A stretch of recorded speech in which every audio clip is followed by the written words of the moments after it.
우선 개념을 해야 되는 우리말 번역으로는 뭐라고 쓰냐면 격자 에너지라고 해요.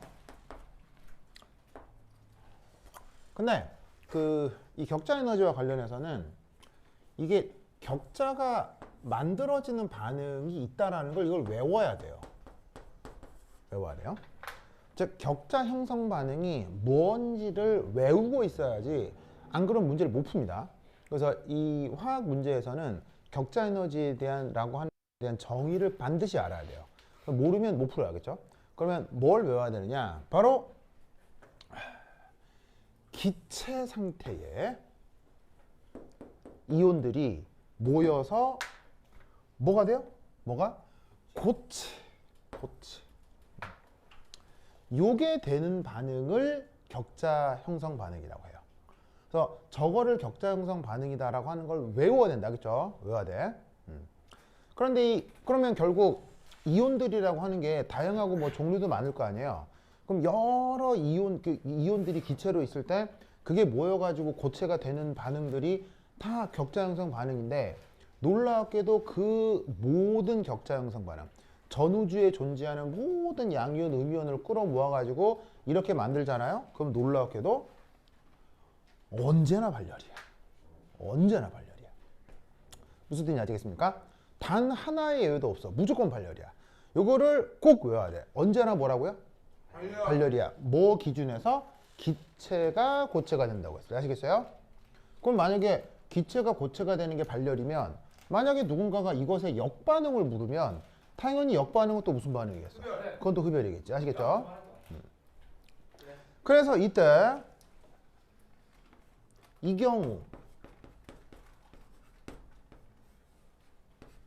자, 이 경우라는 게 바로 문제에서는 하필 양이온, 하필 음이온이 누구를 얘기하는 거야?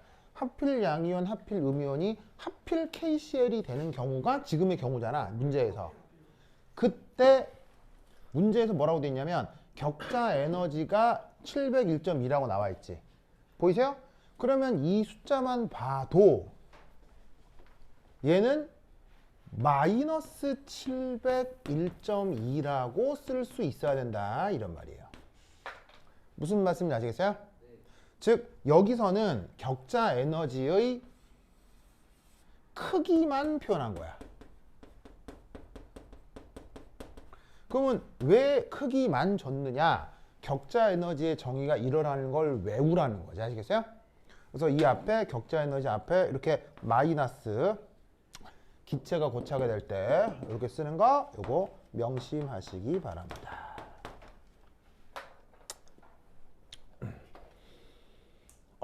아시겠죠? 그죠? 자, 그 다음 두 번째 이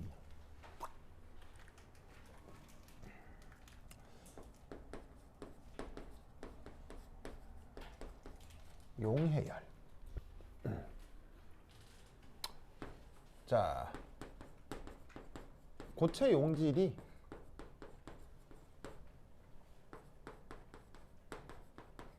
액체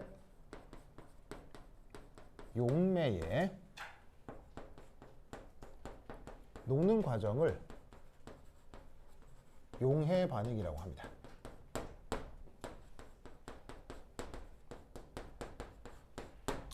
근데 이제 이 고체 용질이 그냥 웬만하면 누구냐면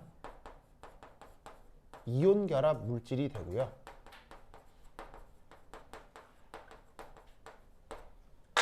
요 액체 용매가 웬만하면 누구란 얘기예요? 물. 알겠죠? 그래서 고체로 표현되는 이온 결합 물질이 물에 녹아. 그런 걸 용해라고 한다 이런 말이죠. 아시겠죠?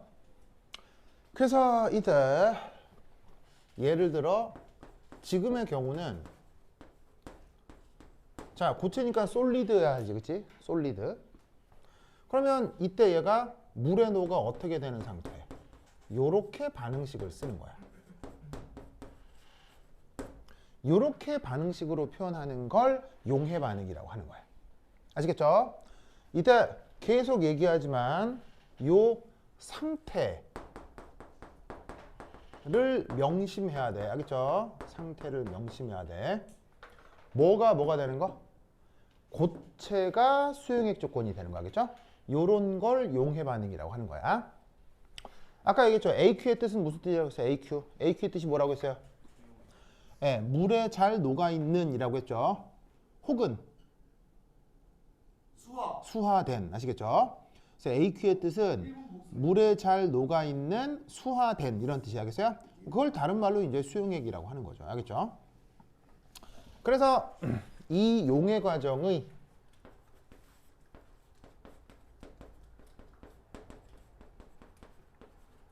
열량 변화를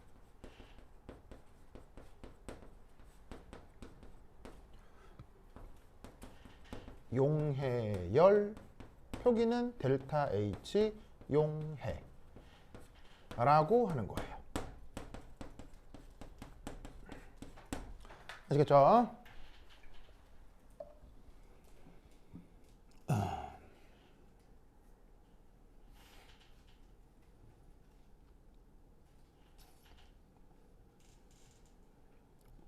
아시겠습니까? 자, 그럼 이때 문제가 언급하고 있는 이 반응을 한번 생각해 보죠. 요 반응. 자, 문제가 언급하는 반응은 뭐냐면요. 이온이 기체야. 그지? 이온이 기체인데 그 이온이 뭐가 됐음이야? 수용액이 됐지. 오! 이거 아까 무슨 반응? 이거 아까 무슨 반응? 수화. 알겠죠? 수화. 문제에서 얘기하는 저 반응이 수화 반응이라는 걸 알아야 돼. 알겠지? 역시나 뭐 명심? 뭐 명심? 지금 계속 뭐 명심? 상태. 그래서 기체가 수용액이 되는 걸 수화. 알겠죠? 그리고 기체가 고체가 되는 걸 뭐? 기체가 고체가 되는 걸 뭐? 격자 에너지. 고체가 수용액이 되는 걸 용해. 알겠어요? 지금 이 문제의 핵심은 상태에 따른 정의를 외우고 있느냐. 아시겠죠? 정의를 외우지 않으면 나가리야. 알겠죠? 이건 못 풀어요. 이건. 아시겠죠? 자, 이제 아시다시피 요거 무슨 에너지? 이거 무슨 에너지? 수화 에너지. 수화 에너지. 아시겠죠? 그래서 지금 이 문제는 요 나와 있는 정보들을 조합해 가지고는 수화 에너지를 구해라 라는 것이다. 이런 말이에요. 뭔 말인지 알겠죠? 그렇죠? 자, 그럼 이때 여기에서 수화 반응은 자, 물론 구해야 하지만 구하고 자시고 간에 항상 무슨 반응? 구하고 자시고 간에 항상 무슨 반응? 발열. 발열이라고 했지. 발열. 이게 일본 목소리. 그러면 이 말은 무슨 말이겠어요? 계산해서 제 부호가 뭐가 나와야 돼? 계산해서 제 부호가 무조건 뭐가 나와야 돼? 마이너스가 나와야 제대로 간 거야. 알겠어요? 계산했는데 플러스가 됐어. 무조건 틀린 거야. 알겠죠? 그거를 꼭 기억해. 그래서 수화 반응은 항상 발열이 있어. 발열. 꼭 기억하시고. 자, 그러면 수화 반응, 격자 반응, 용해 반응. 이걸 머릿속에 딱 집어넣고 이제 여기서 이걸 해볼 거야. 이제 중간 단락 지울게요. 지운다. 에잇. 지운다. 지운다.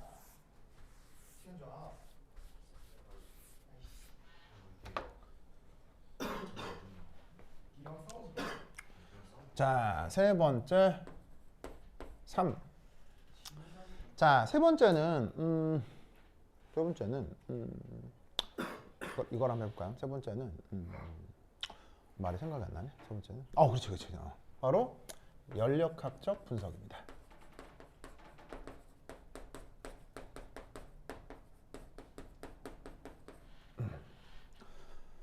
자,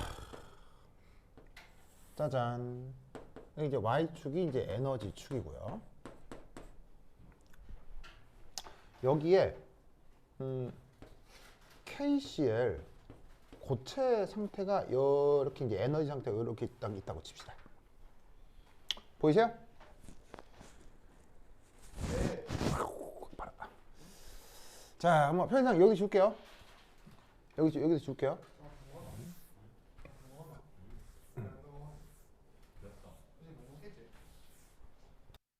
자, 그리고 이때 또 어떤 가상적 상태로다가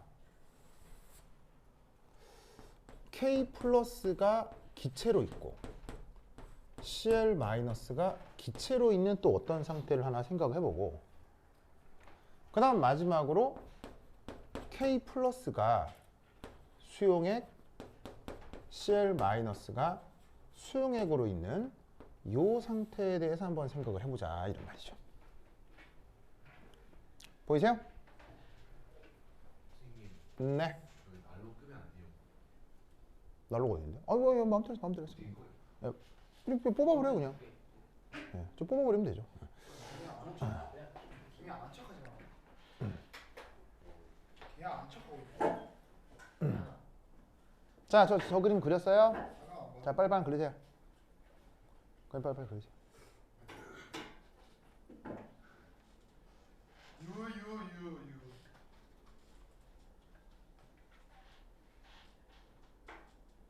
자, 그림 그렸어요? 너무 쫄린다. 자, 이때 여러분 이제 기억 하나 한번 살펴보도록 합시다. 첫 번째, 얘가 이렇게 되는 과정을 무슨 과정이라고 했죠? 격자. 격자 에너지라고 했어요. 격자 에너지. 기억나요? 얘가 이렇게 되는 걸 격자 에너지라고 했죠. 그럼 그 격자 에너지를 보통 알파벳 뭐로 표현했어요? U. U로 표현했죠. 그래서 이 U가 이게 격자 에너지예요.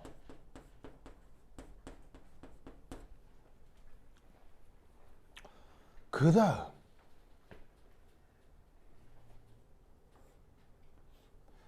얘가 요렇게 되는 과정은 무슨 과정이라고 했죠? 기체가 수용액이 되는 건?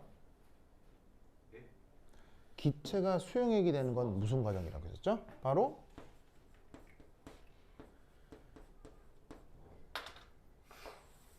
수화 에너지라고 했었죠? 기억납니까? 야.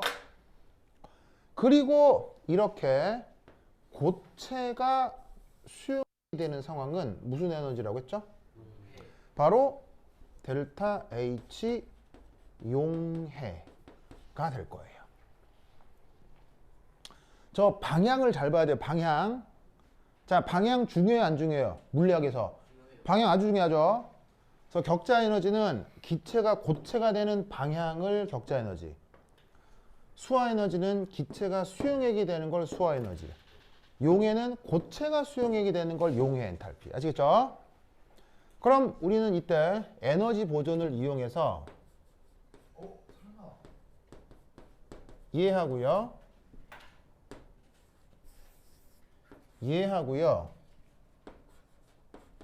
얘 사이에 무슨 수리적 관계가 있음을 알 수 있죠?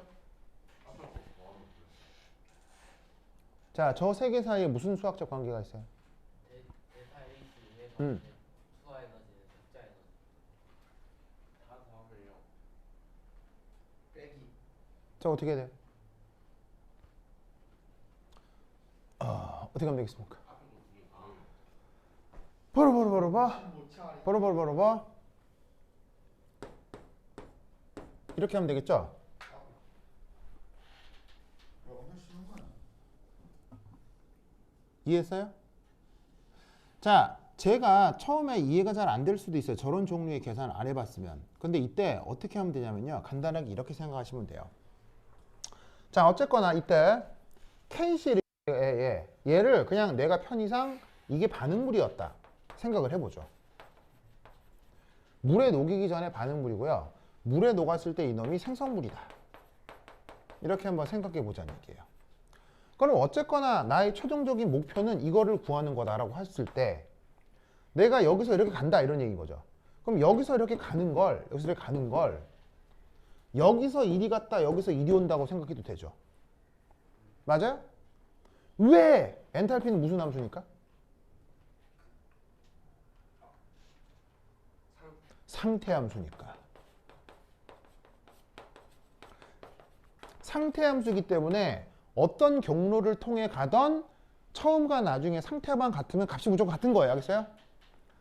그러니까 뭐냐면 여기서 이렇게 바로 가서 측정을 해도 상관없지만 다른 상태로 가서 막 돌아 와도 원래 원하는 상태로 돌아오면 그 값이 같다 다르다? 같다 이런 말이에요.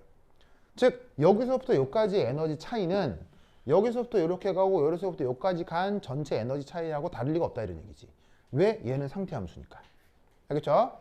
그렇다면 이때 여기서 이렇게 가는 걸 이렇게 생각하자는 얘기예요. 요게 스텝 1 그리고 요게 스텝 2. 그러면 여기서 1이 갔다가 1이 온다고 해도 이렇게 가는 거랑 똑같지? 맞아요? 네. 그럼 여기서 잘 봐요. 저렇게 머릿속으로 딱 개념을 잡고 이 스텝 1은 이 격자 에너지하고 방향이 같아, 방향이 반대야. 네. 방향이 반대지. 그럼 여기다가 마이너스 써주는 거야. 방향이 반대니까. 알겠어요? 그런데 이때 스텝 2는 수화하고 방향이 같아, 방향이 달라. 방향이 같네? 그럴 경우 뭐라고 쓰라고? 플러스라고 쓰라고. 이해했어요? 네. 그러면 항상 저 에너지 계산할 때는 저렇게 하면 되거든요. 무조건. 그러니까 저 에너지 계산할 때는 화살표의 방향이 아주 중요해요. 어디서 어디로 가는 건지를 항상 눈여겨봐야 된다고. 그럼 이를 딱 부여잡은 상태에서 방향이 같으냐 방향이 다르냐만 살펴보면 된다 이런 얘기인 거지. 아시겠죠? 진짜 죄송한데요. 뭐 물 한 병만 주시면 돼요. 뭐 가져가요. 뭐. 저도요. 좋을 것 같아요. 뭐 저도 물 한 병만 주세요. 거기 다 모았어? 가져가요. 뭐. 감사합니다. 내가 모텔에서 받아온 건데 먹으면 돼요. 왜요? 아니, 모텔에서 받아오면 물 돼요. 좋네. 먹으면 되죠. 뭐. 물 좋아. 그래. 자, 그 모텔에 그 내실 있잖아. 내실. 초록 내실. 어떻게 그런 거 어떻게 알아요? 아니, 그 몰라, 난 있는지 없는지 잘 모르겠는데 내가 맨날 가는 저기 모텔은 그거 오렌지 주소인데요? 초록 내실 없어요? 어떻게 알아요? 그런 거? 그거 막 유튜브에 뜨던데요. 누구랑 갔는데요? 아니 유튜브에 뜨나고 유튜브에. 참 대단한 사람이네. 누구랑 가서 유튜브를 봤는데요? 아니 뭐 자 봅시다. 유튜브에 자 봅시다. 그래서 이거 알겠죠? 그러면 이때 나와 있는 정보를 집어넣는 거예요, 알겠죠? 자, 용의 엔탈피가 얼마라고 되어 있죠? 용의 엔탈피가 얼마로 나와 있어요? 용의 엔탈피가 얼마예요?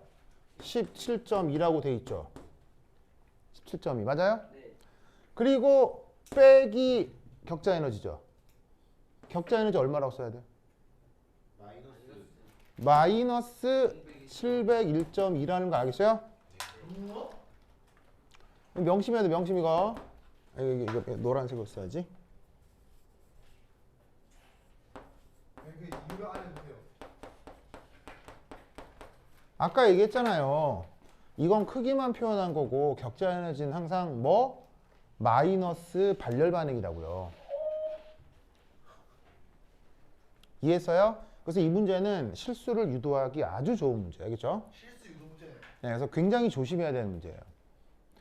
그리고 더하기 이때 구하고자 하는 게 뭐예요? 바로 수화 엔탈피다 이런 얘기죠. 그럼 여기에서 저 수화 엔탈피는 어떻게 계산하면 되겠어요? 701.2 더하기 17.2 알겠죠? 하면 뭐가 나오겠지? 뭐지? 684 아시겠죠? 5. 수화 엔탈피는 항상 뭐라고 그랬죠? 항상? 수화 엔탈피는 항상 뭐라고 그랬어요? 발열. 항상 발열. 그래서 이게 마이너스 나오는 거 확인하고요. 알겠죠? 그래서 이런 식으로 풀 수 있습니다. 그래서 단순해 보이는데 이게 틀릴 사람들 많은 문제입니다. 알겠죠?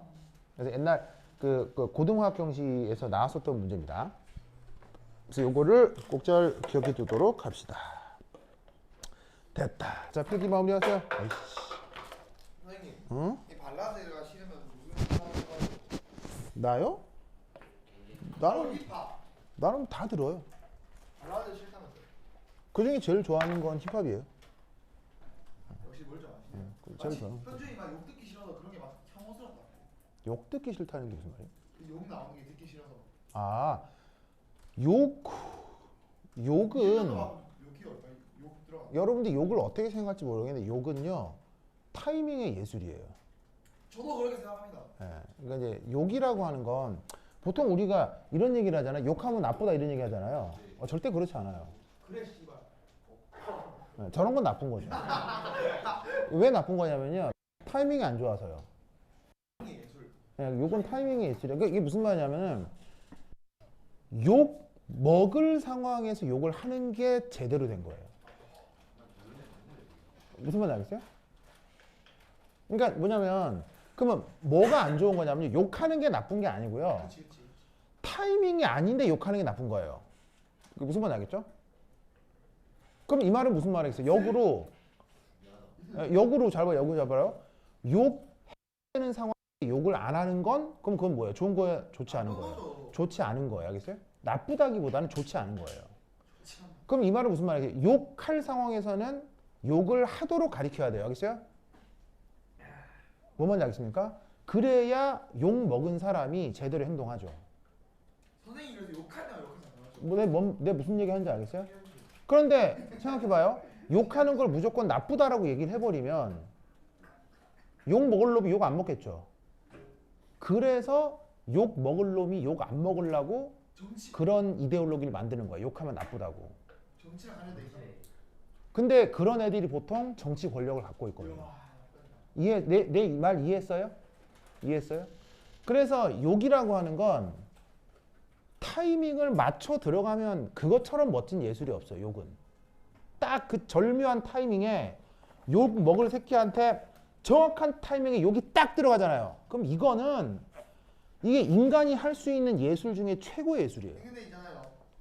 막 랩 가사. 그러니까 랩 가사에 욕을 넣는 이유는 그 타이밍을 찾기 위해서인 거예요. 이거 명언이다. 근데 이제 사실 아시겠지만 대가가 많아요, 초짜들이 많아요. 항상 모든 부분에는 초짜들이 많기 때문에 초짜의 이 랩 음악을 듣게 되면 이게 힙합 음악을 듣게 되면 아마추어리즘이 느껴지기 때문에 거북하죠. 노예. 근데 진짜 프로페셔널하게 욕을 타이밍 있게 딱 넣으면 이거는 욕을 싫어하는 사람의 취향을 있어도 좋게 들리는 거예요. 노예랑 엄청 프로페셔널한데. 아까 얘기했죠. 위대한 작품은 취향을 뛰어넘는다고요. 무슨 말 나겠죠? 네, 그래서 사실은 이런 예술 표현에 꼭 욕이 있어야 되느냐라고 묻는다면 나의 대답은 이거예요. 네, 두 개만 남겨놓으세요. 두 개는 남겨놓으세요. 근데 노예를 욕하는 거에 대해서 어떻게 생각하세요? 예? 노예가 엄청 수위 높은 욕을 하는 거. 그러니까 내 그냥반에 대한 뭐 개인적인 취향은 없어요. 다만 그 노엘이라는 가수가 쇼미더머니 나왔을 때 랩을 하는 그 테크닉을 보면 잘하더라고요. 맞죠. 네, 잘하더라고요. 자기 건 사기라네. 네, 잘하고 잘하는데 이제 그게 사실은 그냥반을 얘기할 때 뗄래야 뗄 수 없는 게 바로 그분의 아버지시죠. 아니 그게 아버지 봤어요. 예. 불태우. 예, 그분의 아버지시죠. 이게 그분의 아버지시고 사실은 우리나라는 그 큰 두 개의 정당이 첨예하게 대립하고 있잖아요. 예. 플리기맨 디스할 때 욕했다. 그렇다면 어떻게 되냐면 그 노엘이라는 사람의 아버지에 대한 정치적으로 반대편에 있는 사람은 노엘의 실수들에 대해서 공격하기 좋은 수단이 되는 거고요. 그리고 노엘 역시 사실은 뭐 그 가수 자체가 이게 뭐 인격적으로 훌륭하다라고 우리가 기대할 필요는 없잖아요. 연예인들이 뭐 인격적으로 훌륭하길 우리가 기대하진 않잖아요.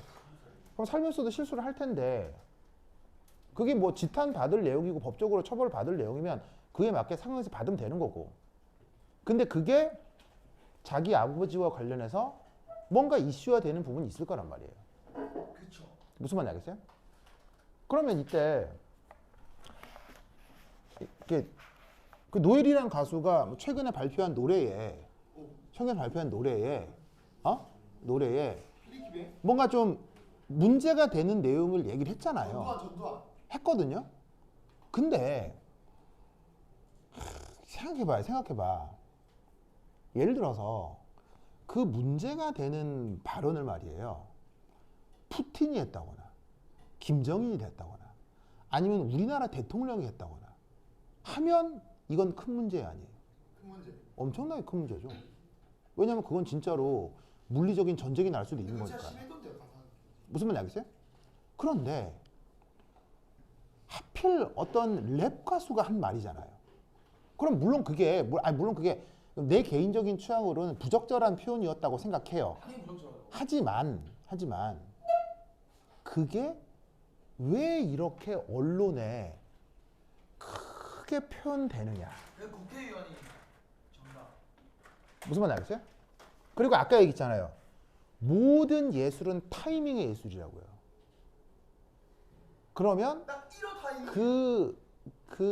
뭐냐면은 그 노엘이 그런 실수 분명 그건 잘못한 거예요. 그러니까 내가 아무리 봐도 내가 아무리 반대편으로 이해를 하려고 해도 분명 잘못된 건 맞는데 되게 미숙한 행동인 건 맞는데 그 실수가 언론을 타고 터트려진 타이밍을 나는 주목하고 싶다는 얘기예요. 그 타이밍이 뭐냐면 바로 그분의 아버지가 속한 당의 당대표 선거 타이밍에 그게 터진 거예요. 나는 그 타이밍 멋지다고 생각하는 거예요. 그 타이밍이 절묘하다고 생각한 거예요. 근데 뭔 말인지 알겠어요? 예, 약간 많이 알았어요. 그러니까 뭐냐면 노래 좀 그 노엘이라는 사람이 실수를 했건 말건 무슨 말이야 했건 말건 그리고 뭐 실수를 하면 책임을 지면 되는 거고 법적인 책임이고 도덕적인 책임을 지면 되는 거 아니에요. 그런데 그게 왜 하필 지금 타이밍에 그 노래가 발표된 건 꽤 옛날이거든요. 꽤 옛날이에요. 노래가 발표된 건 꽤 옛날이에요. 근데 하필 지금 타이밍에 터진 이유는 바로 노엘이라는 노엘이라는 가수의 아버님이 속한 정당에 지금 뭐 하고 있어요? 바로 당대표 선거하고 있거든요. 그 당대표는 나중에 뭘 결정해요? 그 당의 국회의원 공천권을 가져요. 그 그 당의 국회의원을 결정할 수 있는 막강한 권력을 가진다고요. 거기에 노엘 아버님이 출마 비슷한 걸 하고 있거든요. 오. 부작용. 뭔 말하는지 알겠어요? 그래서 유튜브 댓글에 막 아버지 속이 타. 그러니까 뭐냐면 이 전체 그림을 보라는 얘기. 전체 그림. 그 어떤 래퍼가 나와서 무슨 개소리라고 하면 그 내 인생하고 무슨 관계냐고요. 근데 솔직히 그거 좀 심했잖아요. 뭔 말인지 알겠어요? 그러니까 그게 심하다고 생각하도록 사람들한테 만드는 거예요. 그게 심해봤자 내 인생하고 무슨 관계냐고요. 노엘이 김정일쯤 되는 사람이냐고요. 아니란 말이에요. 그럼 그 타이밍에 그걸 터트린 세력이 있겠죠. 그 세력이 누군지를 살펴보면 우리는 더 큰 그림을 얻을 수가 있는 거예요. 누구예요? 모르죠, 그거야. 근데 그런 것들을 캐치하고 볼 수 있는 능력을 기르라는 얘기예요. 끽해서 노엘이라는 가수가 뭐 이상한 얘기했다. 그런 거에 집중하지 말라고요. 그런 거에 집중하면 계속 앤 거예요. 계속 애로 살 거냐고요. 그게 아니라 왜 이 타이밍에 그게 터졌지를 살펴봐야 된다고요. 그러면 이 현상을 움직이는 주체 세력, 그 주체 세력에 반하는 세력들의 경쟁 구도를 읽을 수 있어요. 알겠어요? 그걸 읽는 게 진짜 힙합이에요. 그게 힙합이라고요. 그 타이밍을 읽는 게 힙합이라고 알겠어요? 그러니까 그래서 내가 좋아하는 음악이 힙합이라고요. 그러면 진짜 힙합을 하는 음악 가수라면 노예를 까는 노래를 만드는 게 아니고요. 이 타이밍에 대한 얘기를 하는 노래가 나와야 그게 진짜 힙합이에요. 아무도 그런 노래 안 되는데요. 왜? 그런 타이밍을 보는 사람은 극소수니까요. 선생님이 그걸 봤다는 거예요. 네, 뭔 말인지 알겠어요? 야, 갑자기. 근데 뭐 거기에 플리키뱅인가? 걔는 그냥 일종의 그냥 뭐 그냥 장기 말처럼 등장한 거예요, 그냥. 어찌 보면은 그 계획을 짜는 사람 입장에서는 노엘이건 플리키뱅이건 다 그냥 장기판의 말일 뿐인 거예요. 뭔 말인지 알겠어요? 그럼 그 큰 판을 그리는 어떤 사람이나 세력이 있을 거 아니에요. 그걸 볼 수 있는 능력을 키워야 된다고요. 뭔 말인지 알겠어요? 이런 생각 안 해봤죠? 네. 이런 생각 안 해봤죠? 선생님 어. 랩해주세요. 랩이요? 푹치기 웨이 빡치기 마이 베스트 래퍼입니다. 푹치기 빡치기 푹푹푹 많이 들어. 노래는 좋아요. 그래서 이런 큰 판을 보려면 어떻게 해야 되겠어요? 그래서 힙합의 역사를 알아야 돼요. 투표를 더 해야 된다. 이런 큰 판을 보려면 그래서 힙합의 역사를 알고 힙합이 어떤 음악으로부터 유래됐는지에 대한 음악과 음악 외적인 사회 현상, 역사 현상도 공부를 해야 된다는 얘기예요. 그래야 진짜 뭔가를 즐길 수가 있어요. 그때 도움을 주는 게 바로 자연과학이에요. 갑자기 화학 공부를 안 해. 왜냐하면 여러분 이런 자연과학 속에는 논리구조라는 게 있죠. 그 논리구조를 활용해서 방금 아니 생각을 해봐요. 생각을 해봐. 지금 내가 그 노엘과 플리키뱅 관련한 이슈에 대해서 얘기한 이 모든 것들이 논리적으로 이상해요. 논리적으로 잘 들어맞아요. 논리구조적으로 잘 들어맞죠. 이런 훈련을 계속 하는 거예요. 그냥 말이 되는 논리구조를 계속 자연과학을 통해서 하는 거예요. 그럼 말이 되는 논리구조에 대해서 그걸 음악에 적용해도 되고요. 역사, 사회, 철학, 외교에도 적용이 되는 거예요. 남들이 보지 못하는 걸 찾아내. 잘 봐. 여러분은 보지 못하는 걸 찾아내잖아요. 논리구조를 이용해서. 물리화학 생물을 왜 공부하냐고요. 남들이 보지 못하는 걸 논리구조를 이용해서 찾아내기 위해서 공부하는 거예요. 이해하겠어요? 그러면 물리화학 생물을 공부함에 있어서 공부를 해서 힙합을 더 깊게 즐길 수 있다는 거예요. 역사, 철학, 문화를 더 깊게 즐길 수 있다는 거예요. 왜? 나는 남들이 보지 못하는 걸 논리구조를 통해 찾아낼 수 있으니까. 그런 훈련을 여러분들이 했으면 한다 이런 말이에요. 뭐 정치적으로 뭐 빨간 편이다, 뭐 파란 편이다 이걸 나누는 게 아니라 아니 빨간 편이면 빨간 편인 대로, 파란 편이면 파란 편인 대로 아니 내가 어떤 남들이 보지 못하는 사실을 내 스스로 논리구조를 해서 찾아낸 거예요. 그러면 나는 머릿속으로 불행하겠어요? 머릿속으로 훨씬 행복하겠어요? 그게 자연과학이나 학문이 주는 즐거움인 거예요. 알겠죠? 그렇죠? 자, 그 다음 봅시다. 왜 금조가? 그래서 무슨 노래 제일 좋아하냐고. 전 그거 나요? 물어볼래요, 근데. 힙합이요.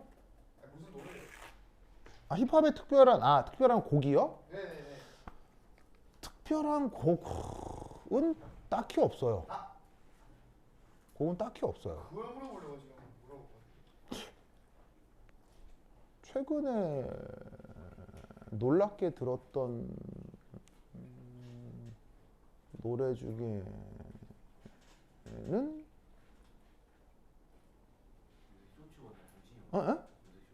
아니 지금 하고 있는. 조광일 노래들이 좋던데요? 진짜. 네, 조광일 노래들이 좋던데요? 노래 안 해. 랩을 잘한다는 게 기준이 뭐예요? 네? 랩을 잘한다. 그거는 되게 감각적인 거여서 정확하게 말로 표현할 수는 없지만, 예, 강압적으로. 왜냐하면 랩을 잘한다 못한다라고 하는 건 되게 얘기하기 어려워요. 왜냐하면 흑인 문화에서 온 거니까요.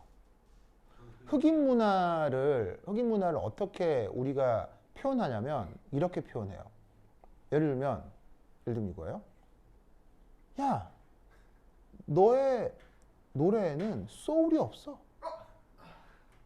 그러면 반론 해보세요. 야, 소울이 뭔데라고 해봐요. 소울이 뭔데? 모르네. 이게 힙합이에요. 뭔 말인지 알겠어요? 이게 흑인들이 얘기하는 힙합 감성과 소울 감성이에요. 정말이에요. 이게 다예요. 정말. 이게 무슨 말이냐면 막 비판하잖아요? 그럼 흑인들은 소울이 없다, 힙합이 없다라고 얘기를 하거든요. 그러면 정작 그럼 힙합이 뭔데, 소울이 뭔데 정의해봐라고 물으면 네가 그걸 모르기 때문에 나한테 묻는 거야 라고 되묻는 거예요. 그럼 왜 흑인들은 이렇게 답할 수밖에 없느냐? 바로 아니에요.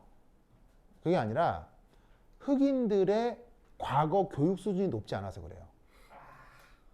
과거 교육 수준이 높지 않고 수백 년 동안, 200년 동안 미국에서 계속 핍박받아 왔기 때문에 그 논리적으로 핍박받아 보니까 대학교 같은 데를 가기가 어렵잖아요. 그냥 그 어떤 핍박받았던 역사를 논리적으로 글로 표현하기가 어려웠던 거예요. 다만 수백 년 동안 수세대에 걸쳐 백인들로부터 받았던 핍박을 흑인들이 가슴속으로 감정적으로 담아두고 있었겠죠. 그 감정적 동질감을 소울이라고 하는 거예요.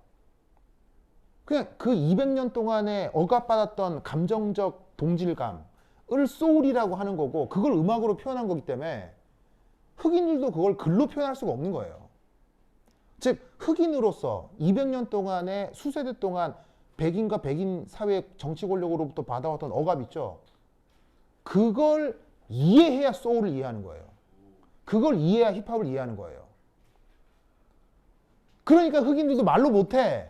그러니까 소울이 뭐야? 이러면 너 소울 모르네 이렇게 되는 거예요. 너는 그 말은 역으로 너는 그동안 백인의 기득권이었잖아 이런 뜻인 거예요. 그러니까 그 말 자체를 이해하려고도 하지 마 이런 뜻이에요. 그러니까 흑인 음악을 잘 구사한다는 건 사실 말로 정의하기는 어려워요. 그래서 또 하나의 기준 중에 하나는 이거 그러니까 뭐 예를 들면 뭐 비트를 쪼갠다, 뭐 변박을 한다, 그다음에 변조를 한다 여러 식의 음악 용어들이 있어요. 그건 안 중요하다니까요. 그건 안 중요하다니까요. 그래서 힙합 음악을 즐길 때 내가 쓰는 방법 중에 하나는 이거예요. 랩을 딱 듣는데 내가 아무 관계없이 내가 랩을 딱 듣는데 갑자기 이렇게 한다. 그럼 괜찮은 거예요. 이거 괜찮은 거예요. 근데 랩을 듣는데 내가 아무런 미동도 없다. 그럼 안 좋은 거예요. 어떻게 하면 좋은 거라고요? 그렇게요. 네. 그러니까 이게 뭘 유도하는 거냐면 그 사람의 예를 들면은 박자라는 게 있잖아요. 이렇게 뭐 강량장, 중간량장 여러 가지 박자가 있잖아요. 그러면 그 박자에 맞게 목소리가 타이밍에 맞게 딱딱딱 들어오는 거예요. 그러면 뭔가 목소리가 타이밍에 맞게 딱딱딱 들어오는 느낌이 나면 그걸 말로 표현할 수 없지만 몸이 먼저 반응해요. 이렇게 몸이 반응해요. 그럼 그건 좋은 랩이에요. 그러니까 거기에서 이 사람의 발성이 좋다, 뭐 박자를 쪼갠다, 뭐 비트가 어떻다 얘기할 필요가 없는 거예요. 흑인들은 그렇게 음악을 만들지 않아요. 무슨 말인지 알겠어요? 그러니까 어떤 음악을 들었을 때 그런 느낌이 오면 좋은 음악이에요. 근데 이제 클래식 같은 건 다르게 즐길 수 있어요. 예를 들면은 뭐 바하의 음악 같은 경우는 바하는 수학을 굉장히 잘했기 때문에 바하 음악 같은 경우는 이게 음정의 변화가 아주 편안하게 음정의 변하는 폭이 비례적으로 일정해져요. 이렇게 일정해요. 그러니까 그런 특징들을 클래식 음악에서는 찾을 수가 있거든요. 그런 데서 즐거움을 찾는 야, 참 규칙적으로 좋은 소리들을 찾아서 되게 잘 매칭했다 이런 걸 느끼는 거예요. 그러니까 음악마다 그걸 느끼는 방식이 다양한데 힙합과 흑인 음악, 소울 같은 경우는 그런 식으로 느낄 수 있다는 거예요. 그러니까 힙합을 잘한다, 랩을 잘한다는 정의하기 굉장히 어려워요. 아시겠죠? 그래서 힙합을 제대로 즐기려면 그 역사를 이해해야 된다고요. 그래서 내가 힙합을 좋아하는 이유는 나는 항상 약자 편이기 때문이에요. 그래서 내가 힙합을 좋아하는 거예요. 선생님 노래 하나 추천해드릴게요. 뭐요? 전화 걸어. 전화 걸어요? 한번 들어보세요. 뭘 전화를 걸어? 가사를 좀 집중해서 들어보세요. 오! 이씨, 지금 몇 시죠? 왜 놀란 척해요? 큰일 났다. 지금 몇 시야? 52분. 아, 52분이야? 아, 진짜. 한번 들어보세요 진짜. 알았어요. 전화 하여튼 그래. 선생님, 그거 가사를 집중해야 돼요. 알겠죠? 학교 가시게 되면 자, 경남은 2주 후에 나오고 창원은 1주 후에 나오니까 경남 같은 경우는 학교에서 그거 뭐야? 그거 학교 수업 자료 뭐 나온지 보여줘야 되겠어요? 찍어서 올려야겠죠? 카톡방에. 에? 브릿지 동안 아니요, 이제 브릿지는 이제 끝났고요. 끝났고 이번에 들어가면 일주일 수업할 거 아니에요. 그게 이제 거기서부터가 중간고사 시작이니까 경남 학생들은 미리 찍어서 나한테 보여주고, 그러니까 이번에 수요일 날 들어가서 받는 수업자를 말하는 거예요. 알겠어요? 그거 찍어서 나한테 보여주고요. 창원 애들은 이번 주말에 올 때 가지고 오고, 알겠어요? 수업자를 다 가져와야 되겠죠? 수업자를 가져오시면은 그 수업자료에 그 뭐냐면은 연습 문제들이 달려 있을 거예요. 그거 싹 다 풀어드리고 관련된 연습 문제 드릴 거예요. 알겠죠? 그죠? 그거 꼭 가져와 주시기 바랍니다. 자, 어쨌건 됐고. 그 다음에 또 당부하고 싶은 거? 근데 휩쓸리지 말라 그랬죠? 그 잘난 척. 잘난 척 하기 휩쓸리지 말라고 했죠? 이미 술이 그 다음에 그거 논문 발명 대회 대충 하라고 했죠. 애초에 신청을 안 했던. 아 그래 그것도 좋은 방법이야. 그것도 좋은 방법이고. 할수 있어. 글쎄 모르겠네. 글쎄 모르겠네. 근데 네. 거의 그래서 필수 사항 아니면 하지 않는 것도 좋아요. 알겠죠? 그래서 그런 것들은 대충 끝내시고요. 그 잘난 체 시리즈에 그 뭐냐면 휩쓸리지 말고요. 입술이 맞아요 벌써. 그러니까 저런 애들 보면 잡으라고요. 알겠어요? 좀 바로 힙합 들어서. 자, 워 알겠죠? 워. 그래서 그렇게 해서 좀 공부를 하시기 바랍니다. 그다음에 또 학교 가면 여러분 경남이나 이 얘기 했었나 모르겠는데 경남이나 창원이나 피트 이게 기출 문제가 약간 그 여러분 학교 시험에 나오는 경우가 있거든요. 그럼 피트 기출 시험과 관련된 그 문제집이 크게 두 개가 있는데 하나가 이제 단 피트라고 하는 게 있고요. 그 다음에 또 하나가 올인원이라고 하는 교재가 있어요. 올리는 저거 안 팔던데요. 요즘 안 나와요? 그거 네. 살라봤는데 절판돼 있나? 그러면 이제 거기 중고시장에 있을 거예요. 왜냐하면 피트 시험이 없어지는 바람에. 그래서 이제 단피트하고 올인원이라는 교재가 있는데 둘 다 어디서 만들었냐면 메가MD라는 회사에서 만들었어요. 내가 스터디. 메가스터디의 계열사예요. 이게 계열사고 그 메가MD라는 회사가 지금은 없어졌고요. 여기서 만든 건데 올인원은 메가MD가 만든 역작이에요. 단PT는 쓰레기예요. 절대 이거 하면 안 되겠어요? 절대 쓰면 안 돼요. 그래서 올인원 같은 경우는 지금 아마 이 회사가 없어졌기 때문에 아마 새롭게 책을 안 만들 거고요. 이거 같은 경우는 뭐 당근 같은데 아니면 중고서점 같은 게 있을 거예요. 중고서점이나 아니면은 헌책방 같은 데 있을 거예요. 그래서 이렇게 구하시면 되는데 굳이 애쓰지 마시고요. 내가 드리는 숙제에 다 들어있어요. 그러니까 내가 드리는 숙제 이 문제들이 다 있으니까 굳이 고민하실 필요 없어요. 내가 하고 싶은 말은 이거 하면 안 돼요. 알겠죠? 이거 하면 안 돼. 여기에 틀린 문제들이 너무 많기 때문에 내가 여기 근무했었거든요. 내가 여기 유기화학 그 뭐냐면 출제 교수예요. 내가 여기 교수였다고. 그러니까 내가 핵심 관계자지. 여기서 강사들이 이거 아무도 안 써. 문제 다 틀려가지고. 그러니까 메가 출판부라는 부서가 따로 있거든요. 메가MD 출판 부서가 월급을 받을 거 아니야. 일을 해야 되겠지. 그 수업 낸 거야 그냥. 무슨 의미가 있는 책이 아니라고. 아니 이게 어떤 부서에서 결과물을 내야 월급을 받을 거 아니야. 그래서 만든 거야. 그 이상 그 이하의 의미도 없어. 그래서 메가MD에서 강사 이 책 아무도 안 써. 쓰거든. 틀린 게 엄청 많아. 이거 쓰면 안 돼. 알겠어요? 대신 이건 아주 좋은 교재야. 그래서 강사들이 이건 다 써. 나쁘지 않아. 이거 굉장히 좋은 교재. 알겠죠? 그래서 쓰려고 그러면 이것만 쓰고 저건 안 돼. 그러니까 저 사지 마. 알겠죠? 저 사지 마. 그리고 이거는 내가 드리는 교재의 문제집이 거의 대부분 다 들어있어. 알겠죠? 하여튼 그렇다. 좋아. 그래서 오늘까지 했고요. 학교에서 뭐 하는지 나한테 제깍제깍 얘기하고요. 단체 카톡방 내가 뭐 올리는 거 있으면 잘 봐야겠죠? 오케이. 됐다. 그럼 여기까지. 다음 시간에 만나요. 안녕. 뭐? 이번 주 토요일 날 민채 온대요. 어? 이번 주 토요일 날 민채 온대요. 그래요? 알겠어요. 다들